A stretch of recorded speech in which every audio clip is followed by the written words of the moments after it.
I'm doing this as a message of hope for all of you artists out there, coming off of watching the new Todd in the Shadows video where he reviewed the song Yummy by Justin Bieber. I was fascinated staring at Justin Bieber, this guy who is now 25 years old. I'm 28, so my fiance is 25 herself, so I consider myself to be in the same age range as Justin Bieber. I kind of came up in the same environment as him.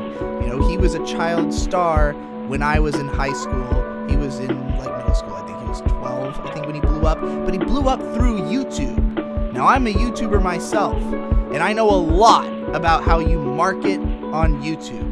And it's evolved a lot over time. And Justin Bieber really belongs to a kind of old world in a way, because there was a point early into YouTube blowing up, early into e-celebs starting to become a thing, where we had transplants into the actual entertainment industry, where they were coming in and picking up the people who were doing really well and trying to turn them into traditional stars. And that was the goal of a lot of YouTubers. It still is the goal of a lot of them. But over time, we saw that traditional media was not all it was cracked up to be, as this holy land that you could go there and become successful. Not only did a lot of people's talent not really translate to that world, but that world it has its own structure that is very detailed and dense, and a lot of people have different jobs in this field. And if you're a YouTuber, you're used to basically working by yourself and managing everything by yourself.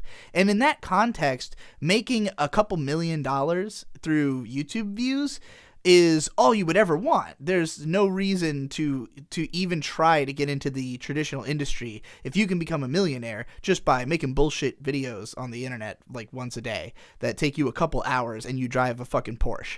So getting into the industry, you realize that it's so much more complicated. There are so many more people you have to answer to.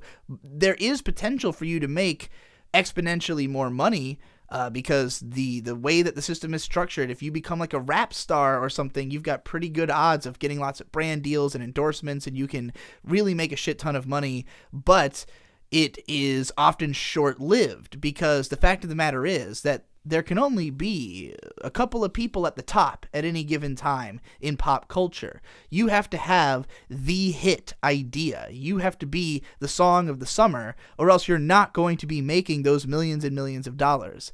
And you can make it to a level where you are successful enough to sustain yourself, or even to have nice things. But you can also get those things working by yourself on the internet, if you're really good at marketing yourself and you sort of follow the structures that are evident in place here, which, were not evident in place when Justin Bieber became famous on YouTube. He was an anomaly, of one of the early internet anomalies, as all of them were. Anything that became famous on the internet in the early days was just the sheer newness of having something weird that we've never seen before spread virally. And now that's so commonplace that it's very difficult for something to become a successful meme.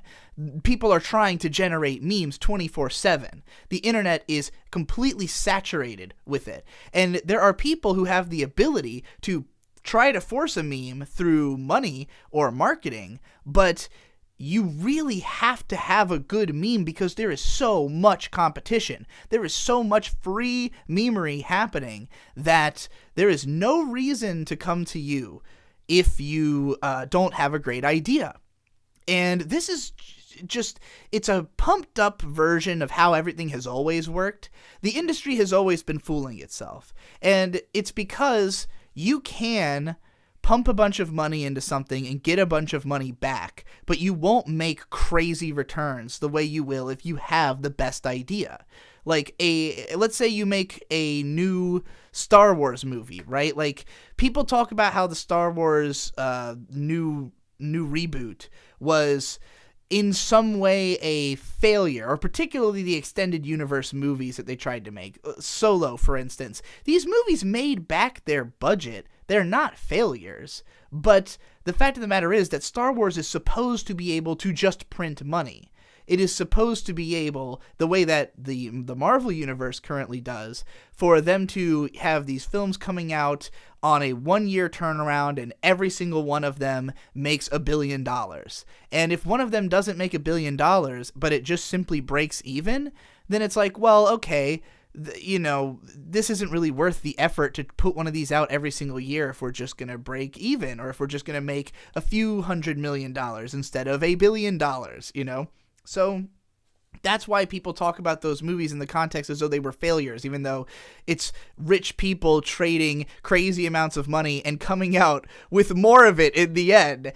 Only in the world of business can that be looked at as failure. But it is the way it is. But a lot of us who are not concerned about always making the most money possible, but instead making an amount that we allows us to live a comfortable lifestyle that we want, to take care of as many people as possible that we want to be able to take care of, to be able to, just really sort of make an impact in the world around us through the amount of money that we have, but not necessarily to just be as rich as possible. You can put yourself in a position where you don't have to make a world-changing hit and make a crazy amount of money to be happy. You just continue to make things that, reliably draw the same amount of customers, I guess. If we're talking about like making a product, if you're making shovels, you will always know people will want shovels.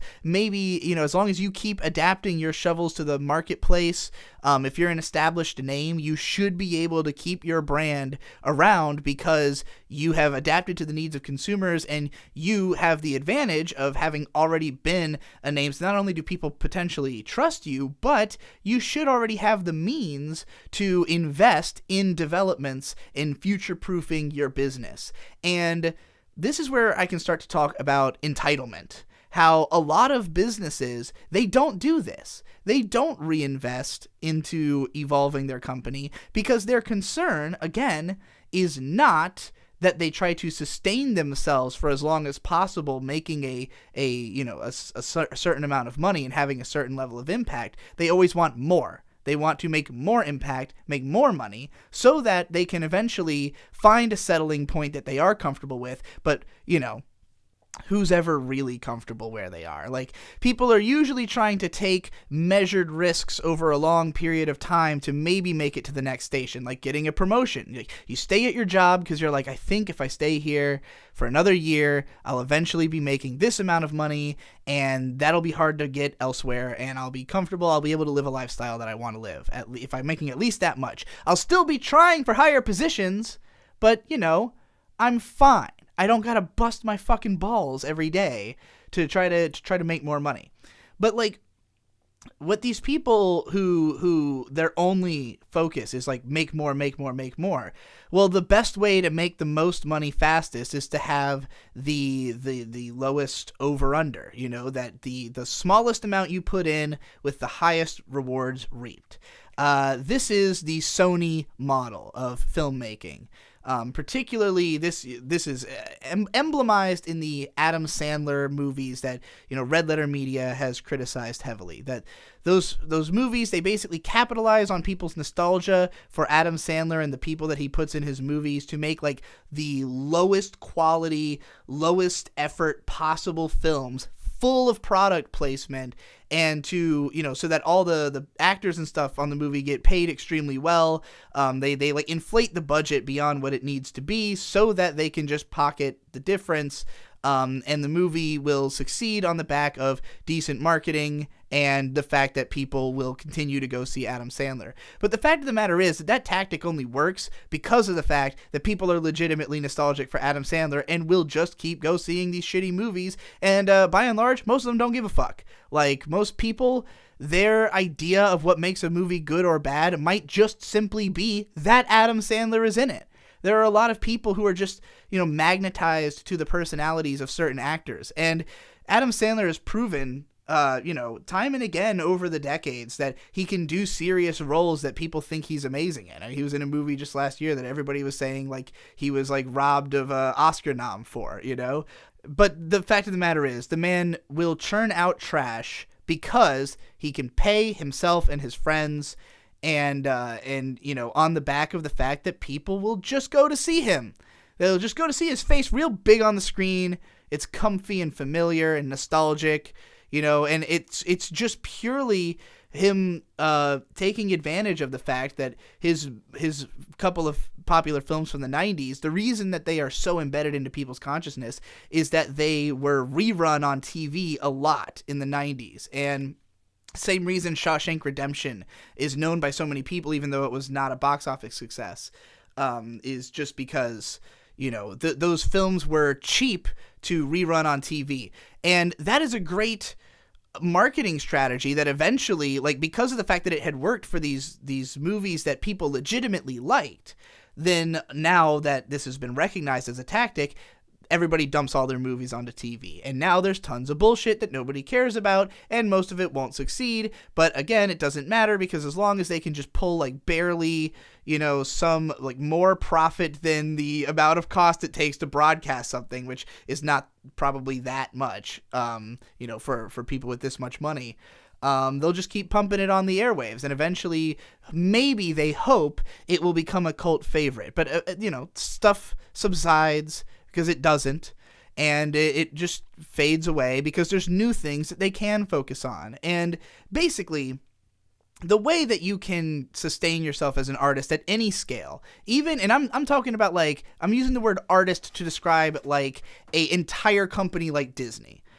Disney is able to succeed because they just buy everything and roll the dice constantly. And when they see something that works, they keep it.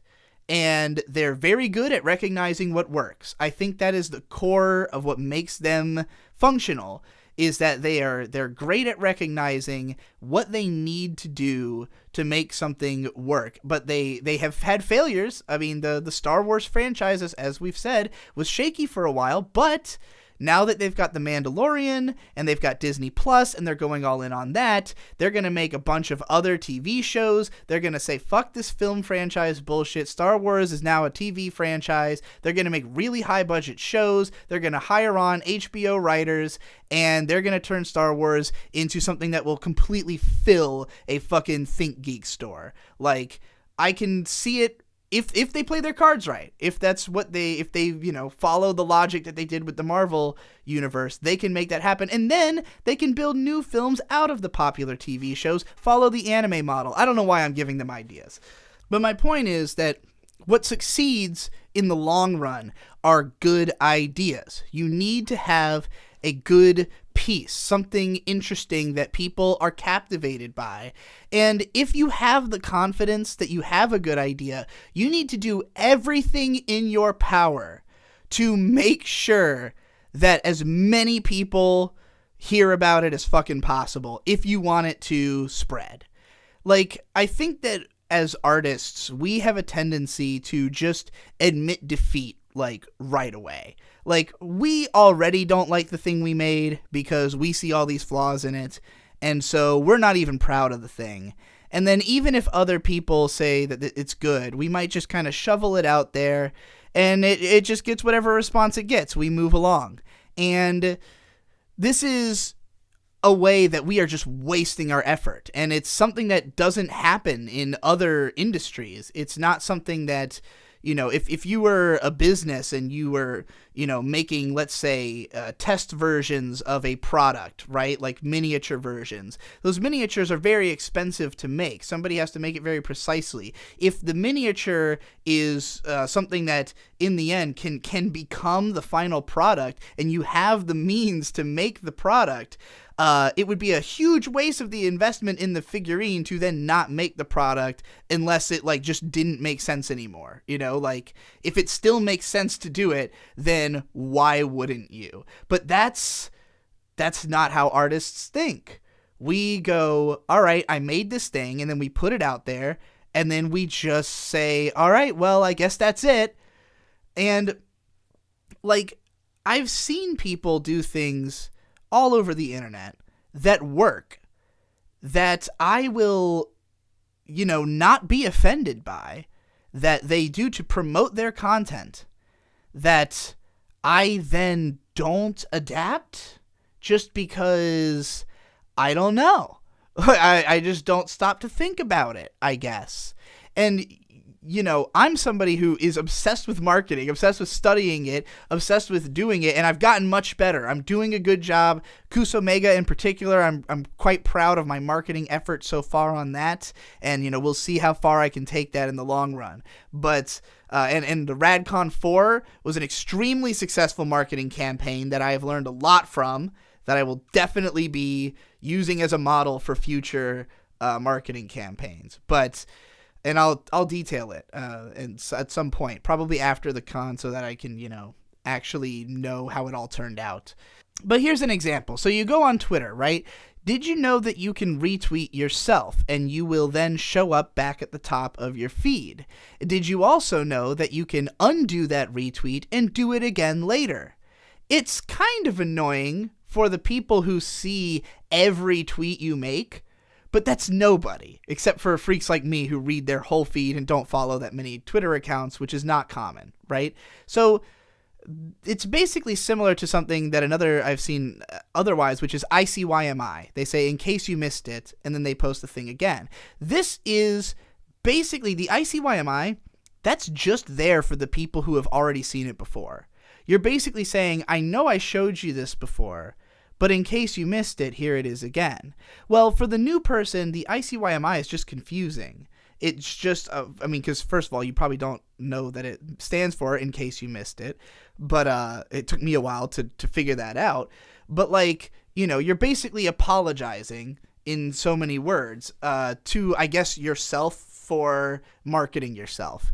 And you shouldn't do that. Just post the fucking thing again. You know, just post the link again. Just come up with a new slogan. Just say it a different way. You know, the first time. Here's another thing.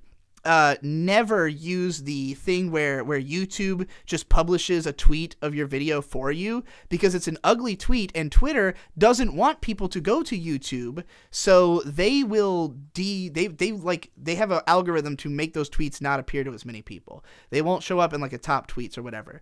What you need to do is write out a little miniature advertisement as a tweet and then post a link to your YouTube video. And it doesn't have to be like, you know, Best Guy Ever will just like say some kind of meme and then there's a link to the video. Like, he doesn't really try to, you know, make it a full bore ad. It's just like, hey, look, I posted one, which is the wrong way to do it. He needs to copy the way I do it, which is to make it a full blown explanation / advertisement for the video. So on some level, I try to, you know, you have a lot of characters on Twitter. You can make 2 sentences. So I would probably make the first sentence something that's like, here's what the video is. And the second sentence is like, here's a tantalizing tidbit about the video in some kind of, you know, over the top, some kind of ridiculous moment that happens in the video that when stated sounds hilarious, you know. So something like that. More people are likely to, you know, to take that, retweet it, like it, and then I can just make a different version of the statement later and post the same thing again. This is how you would make it feel like variety without, you know, and not be annoying, and also not be confusing. Anybody who sees the tweet has an equal understanding of what's going on, and if you are entertaining both times, it doesn't matter that you said the same thing twice. You said it, you know, well, say the same thing in 2 different ways. Because that's what all art is anyways. It's saying the same thing a billion different ways. I really have to encourage you that if you have something that has market value, that you do something to promote it beyond merely releasing it. Tell people about it. Get people interested in it. And don't focus on the people who don't like it. Because the fact of the matter is that while there may be flaws in your thing, which are recognizable to you and are recognizable to other people, they A, are not recognizable to everyone, and B, don't register as flaws to everyone. Because they don't care about the same things you do in your image. You care about it holistically. They care about elements of it. And this will always be the case because most art is very dense. This podcast is not super dense because it's just one person talking. there's, intonation, there's implication in the things I say, there might be references, so there's stuff that might cause you to have to think a little bit more. I don't know if this is, I think most people listen to these while they do other things, but you might have to do something mindless and repetitive. You might not be able to listen to music that has lyrics in it and also listen to me talk, because that would be a little bit too dense, right? But if you're watching an animation, let's say, you're seeing the collaboration of a bunch of different artistic works in very short sequences blasting past you to a point where you might not register everything that's in an image or everything that's being said while you're trying to keep track of the images. There's just a lot going on, and oftentimes you might need multiple viewings to fully digest what you've seen, or even just to think about it for a while afterwards and like talk about it. It's amazing how often on Content there will be elements of the shows that I watched that I did not register at all. And people are always like, do you just not pay attention to the shows you watch? And it's like, I pay attention, but like I will notice something and then I'll think about the thing I've noticed and then not realize that there are still things happening as I'm thinking about the previous thing. My point is that art is very complicated, and what people get out of it can be very specific. The number of people who told me over the years that they were only reading Naruto still because they wanted to know what happens with Hinata was astounding. And to me, it was always baffling, because I'm like, even if you really love that character, that is one out of like several hundred probably characters in Naruto. I know she's a pretty major character, but you're sitting through a lot of shit just to get to Hinata. I'm sure you're mostly being inauthentic in saying this, but nonetheless, it would be bizarre to continue watching something that you didn't like at all. But people will watch stuff that they only like a little bit, but it still might be enough to compel them to give you money just because they want to know what's going to happen. Like, you can't underestimate people's ability to project into your art, to find more in it than what you found, because that's an inherent part of what it's going to be. I've never heard somebody describe like one of my videos or rants or anything in a way that sounded like how I would describe it. Like, there's always something that has changed, something in their understanding of it that makes me go, huh, is that how it came off to you? Okay, like I see that, or maybe it just feels incomplete. Maybe it's just not a holistic image of what was really going on, in my mind. But nonetheless, I can count on the fact that people are going to see the thing differently from how I do, for good or ill. And if there's a lot of people criticizing something, it doesn't necessarily mean that that's a wide-held opinion of the people who are watching it, especially because most people who just like something aren't going to say anything about it. You're much more likely to hear from people who don't like it because they spent their time on it, formed an opinion, wanted to, they wanted to express to you that they think you're wrong, or, even worse, that they are upset that you are spreading the ideas that you're spreading, and they don't like those ideas. But like, it's funny how you can have a video where maybe you've got 20 comments, 5 of them are neutral, 5 of them are negative, and the like to dislike ratio is like, 7-1. And it's like, that's a considerable amount of dislikes and criticism, but overall this video was very well liked. But if I were to receive that much criticism on a video, I would have serious self-doubt about it. Like, I would be sitting there going, oh man, maybe I was really wrong in this, or like maybe this is a really bad video, in spite of the fact that most of the people who watched it liked it and agreed with it. And now I could be cynical and just say like, oh, well, those people are wrong and these people are right, because I too feel critical of my video. And, in the event that I think I'm completely right and that I think that these people are just totally misunderstanding, or, and there's always some onus on you to be intelligible, for your audience to be able to understand. But there are definitely people who just are fucking idiot assholes, and you really need to not let them get to you. And like, because they really are wrong. They really don't know what they're talking about, and they're really stupid. And arguing with them will not help you, because the problem is rooted in their cognitive ability. So. Like, but there are people who will say mean things and you'll agree with it and you'll say like, okay, my thing's not good, even though there are plenty of people who really enjoyed it and would love to see you embrace it because they liked it, and you're essentially telling them like you are not wrong, you're not correct to like this thing. And I've had those moments with my fans, because there's lots of people who, I mean, a lot of my most successful videos are ones I put no fucking effort into, in my mind, and ones that people really love. And it's not even that I think they're bad videos. I also like them. But, like, the level of emotional investment I have in them is non-existent. And so, like, the fact that people love those videos is like, oh, it's cool that people like this. I'm glad it has benefits for me. I hope it leads people to check out my other stuff that I will get emotional fulfillment from being praised for, as opposed to these things that, that were just kind of thrown together in the spur of the moment. Even if I do think they're good, they're just not, I'm not passionate about them. So, like, it's like you can't tell your fans how they're supposed to feel about it. Like, they're gonna feel how they feel, and you as a creator have to make a decision of, am I going to handle this thing as though I'm the only person who matters in this conversation, or am I going to handle this where I think, okay, I might not like this thing that I did, but a lot of people do, so let me give them more, And I've seen a lot of people who really make YouTube videos more out of, like, the sense of obligation to the people who enjoy it. And I've always been fascinated by that, because I never had that mentality, and I had never even considered that mentality for most of my existence on the internet. It took me a long time to even be convinced that I needed to spell check my posts so that other people could read them. And I was like, fuck that, I write my stuff straight from the soul. And it's like, yeah, but you misspell every third word. It's unintelligible. And I literally didn't know that because I had not read any of my posts back.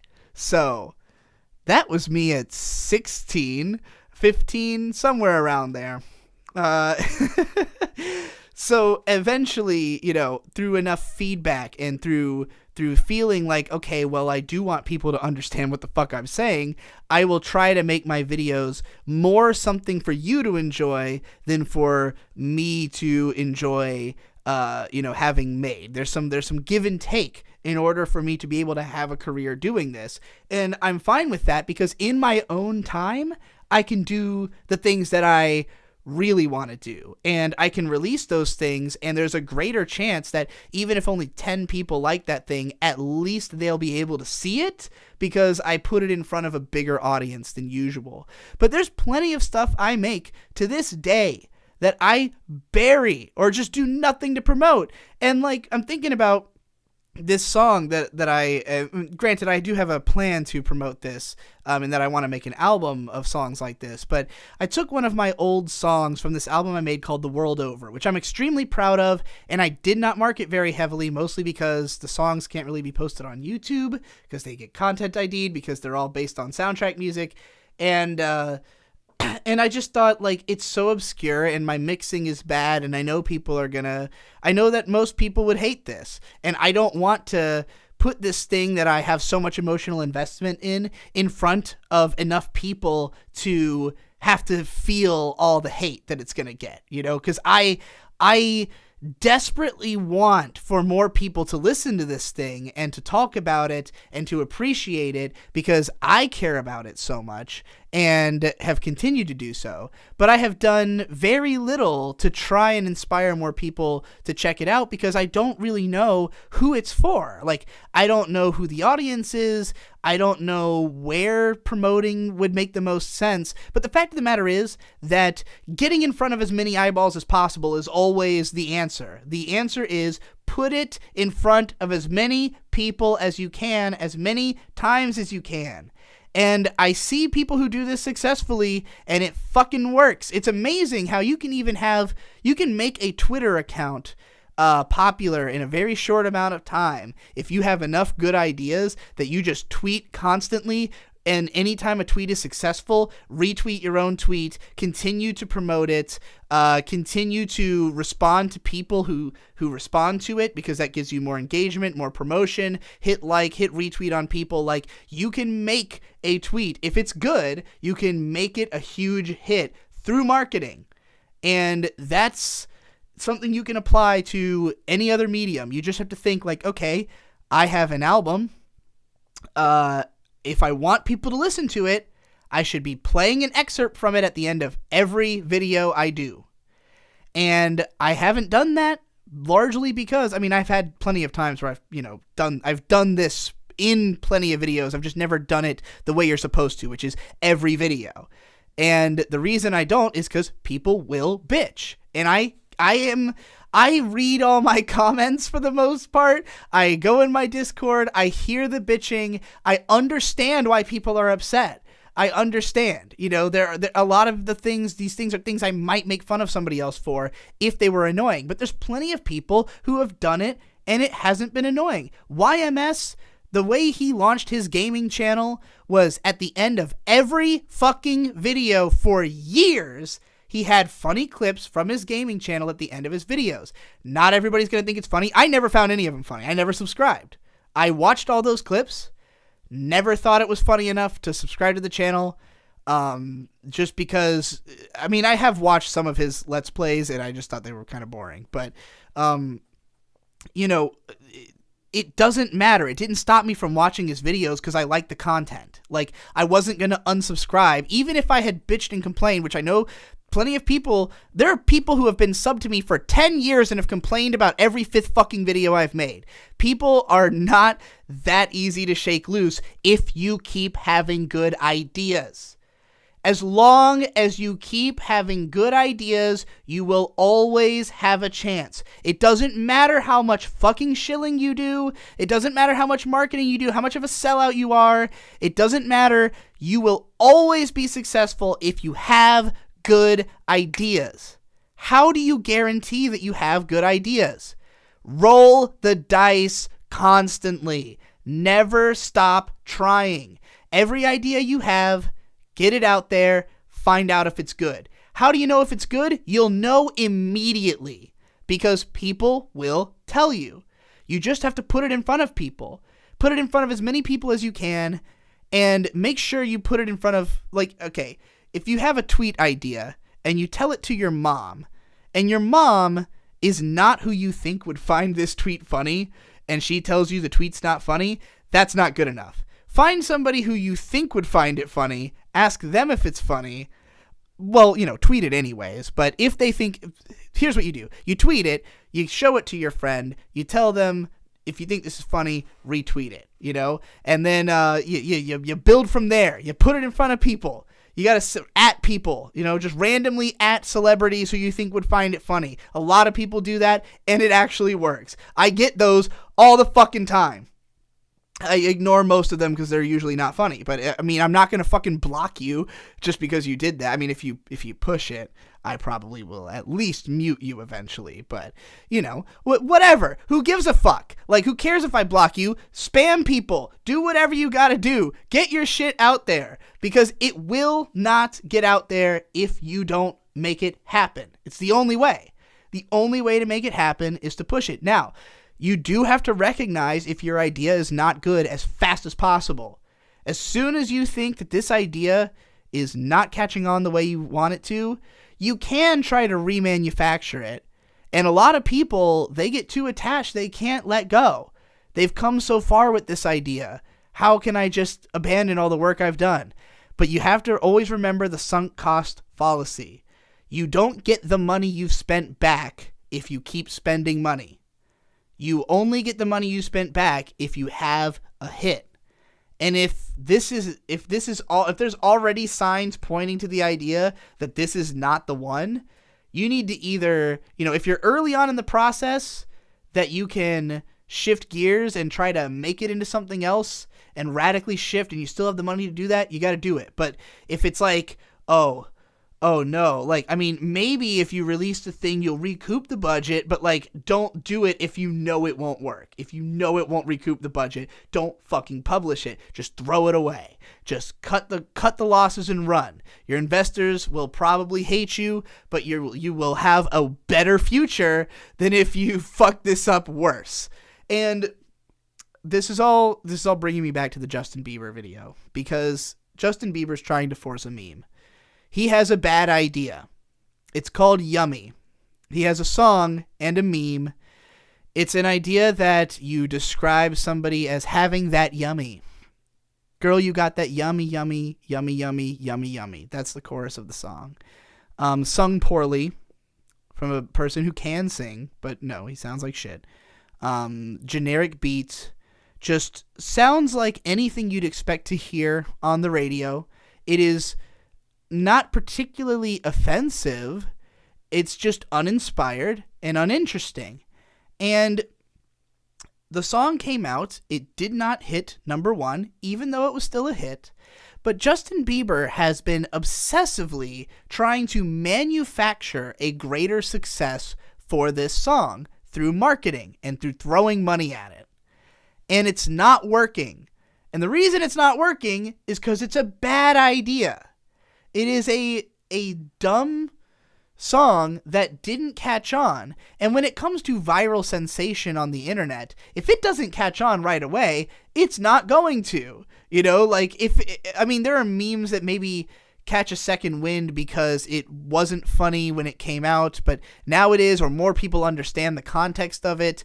But I mean, this is just straight up, he's trying to make something that people will make vines out of. Like, the idea of it is clearly that he expects people to record themselves eating and saying, I got that yummy, yummy, or insisting that things are yummy, which maybe should not be yummy, or being flirty and saying yummy. Like, there's a lot of application for it. It seems like a good idea, except that it just is non-appealing. Like, yummy, if it was a good idea, would have been done by now, because it's a word that's existed forever, and everybody has used words like this. There's a reason that it hasn't been a success, because it's not appealing, it's not interesting, and he just sings the word over and over again. There's nothing more to the song than purely the idea of yummy as a meme, yummy as a thing we say now.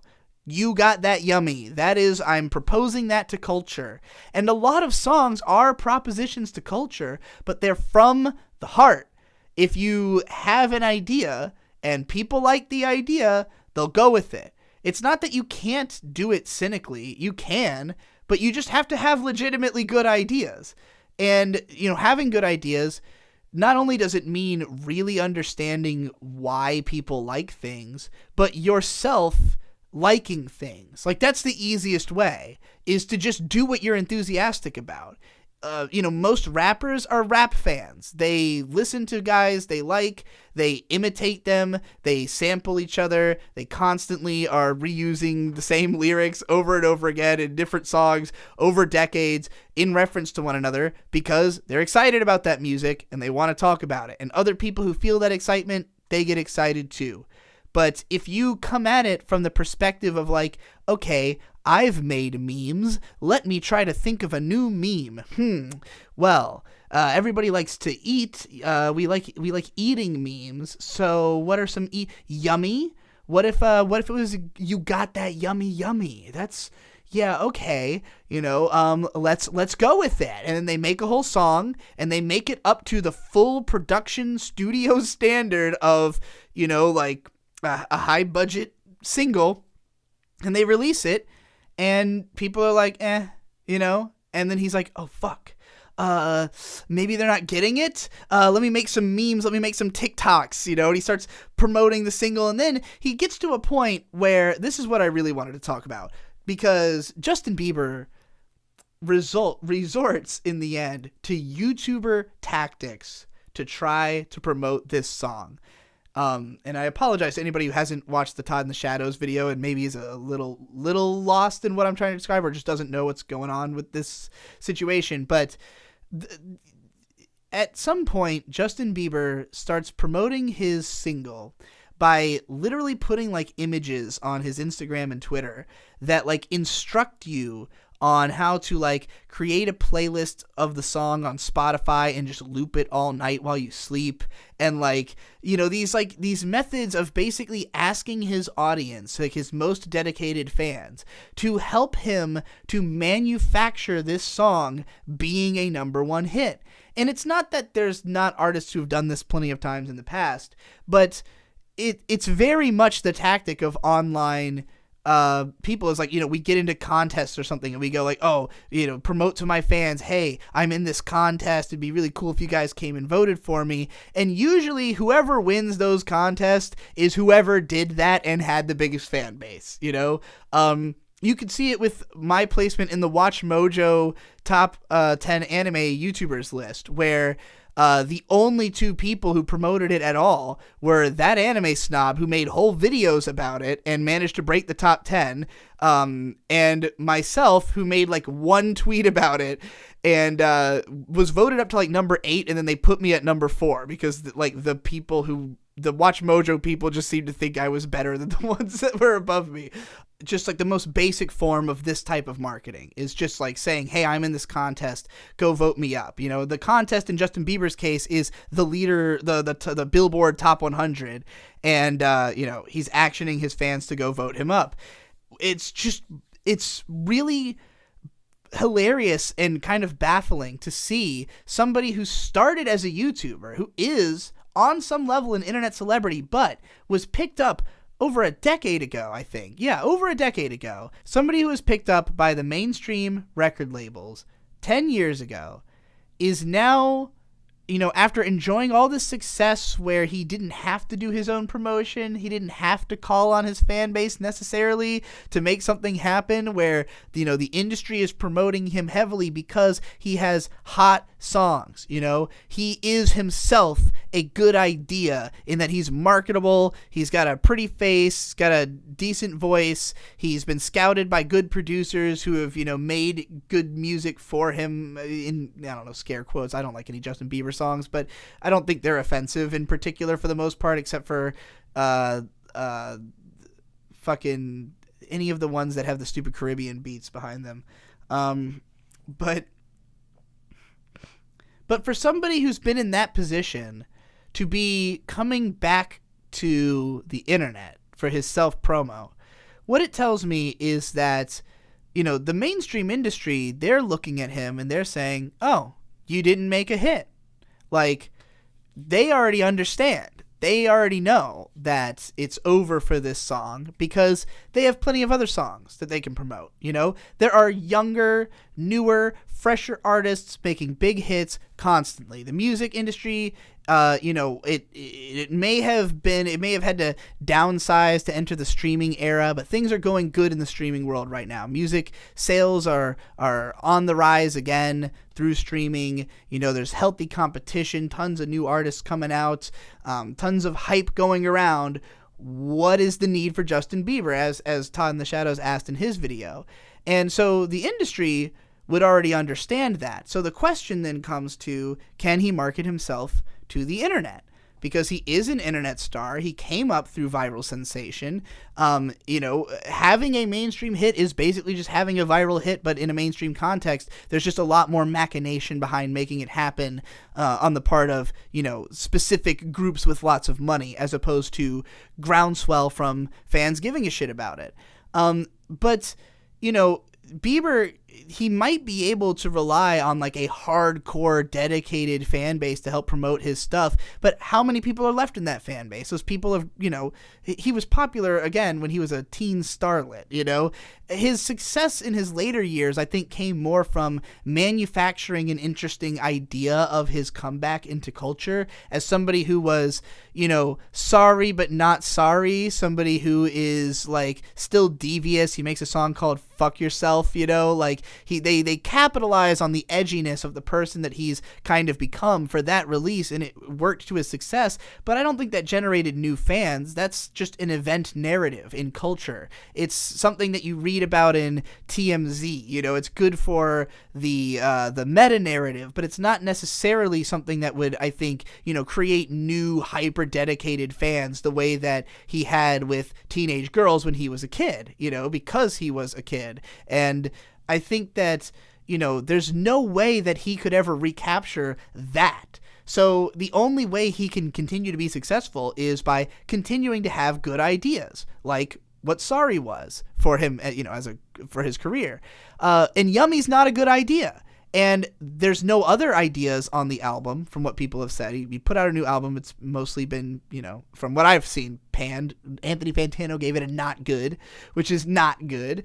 But, big surprise, right? Like, he's never had like an album that I think, was going to make internet critics happy. But nonetheless, if he can't make hits, he can't make hits. And, it would be one thing if the song was legitimately an underdog. Like, if it was a good idea that wasn't being recognized, then you could weaponize your fan base to do something about it. And that happens all the time.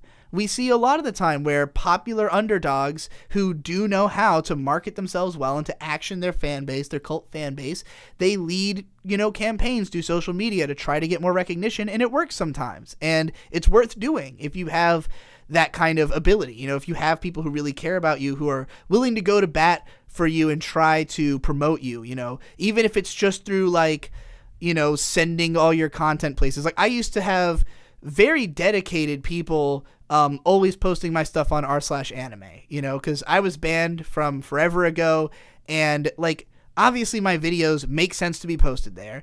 These people wanted to have them on Reddit, but it was like a race. Like, people would be, ready and on the word go to post the link on r/anime.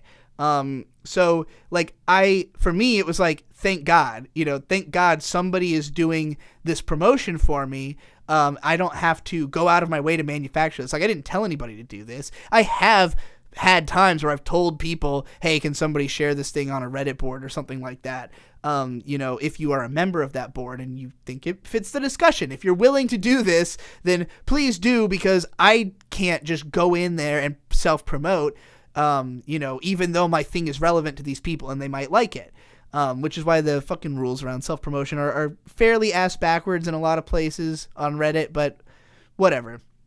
I built my career off of just posting my My Little Pony videos on Reddit in the first place. That's how I got attention to my YouTube channel. So, without that window of marketing, I would not have a career. I literally had been writing about anime for nearly 10 years and never had anywhere near the success that I got out of a few hours of one of my videos being on a popular subreddit. So, market your fucking shit, and remember that it doesn't make you a worse artist if you pour your effort into marketing. Because if the idea is good, people will tolerate it. If they really like what you're doing, if they really like your YouTube videos, they'll sit through your stupid fucking Skillshare ad, or at least they'll skip through it. You're not going to bleed enough subscribers if your content is good enough to deserve these ads, that they would be not worth doing unless you are somebody who, for me, it would be different, because part of why people patron me, I think, is because I go out of my way to say, I don't do promotions. My videos are no bullshit. Please keep me afloat on Patreon, but I wouldn't have to do that if I had those promotions. I would be making way more money. I just don't want to do them, for me personally. And that works for me because I already make enough money through Patreon to be comfortable. And I've done that through marketing to the kind of people who would patron. I market to the interests of people who want to make monthly donations by offering things that I at some point could feasibly do on a monthly basis. I think I still can, but we're a little behind schedule. But I formulated ideas that I could do every month that people would be interested in paying for every month, and I make content that is of the nature of basically being for super fans.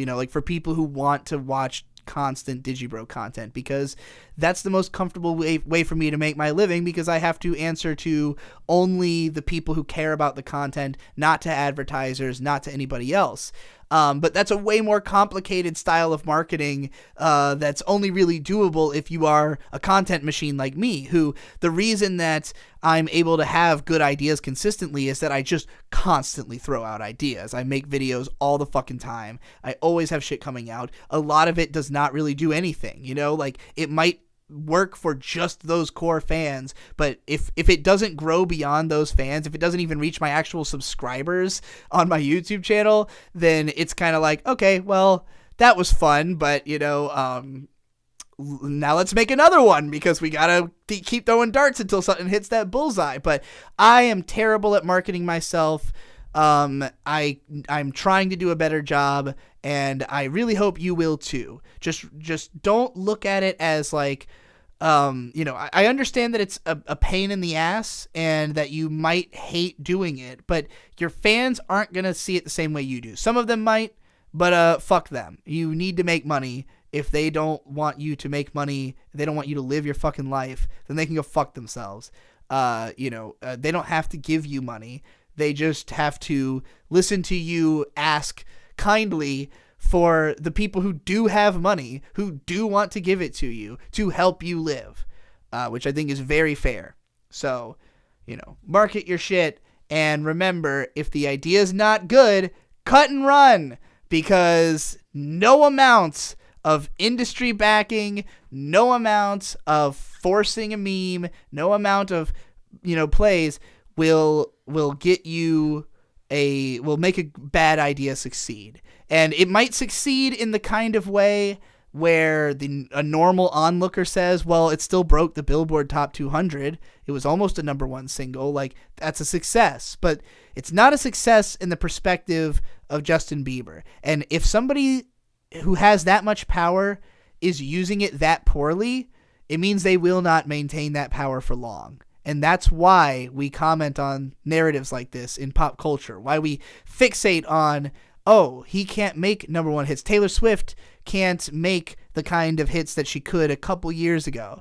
And even if it still looks like a monstrous success to the normal person, you have to wonder, like, will she ever be able to make a hit like that again? Or was it all incidental? Was it never her ability to evolve, her imagination? Because eventually, nobody has a reason to help you anymore. If you don't offer anything if your existence isn't a good idea in comparison to other ideas that are new and are good, then they have no reason to pump you up, and it'll all fall on you. So, did you have skills in the end? Time will tell, but you will never succeed if you never have anyone watching your shit. So, put it in front of as many people as possible. That's my message of hope to all artists.